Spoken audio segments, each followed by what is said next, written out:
লিবাস আরবিতে কি বলে?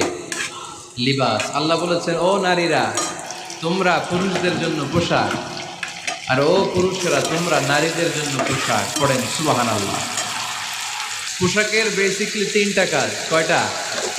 কেউ কথা কয় না, আরো জোরে বলেন কয়টা? এখন আওয়াজ শুরু করুন, আওয়াজ করে উত্তর দিবেন, চিল্লায় বলেন পোশাকের কাজ কয়টা।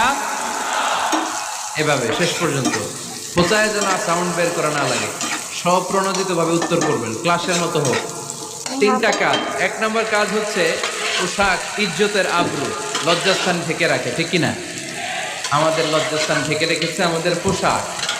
ঠিক তেমনি স্বামী তার স্ত্রীর ইজ্জত হেফাজত করে, স্ত্রী তার স্বামীর ইজ্জত হেফাজত করে, স্বামী তার স্ত্রীর চরিত্র হেফাজত করে, আর স্ত্রী তার স্বামীর চরিত্র হেফাজত করে। এজন্য আল্লাহ একে অপরের উদাহরণ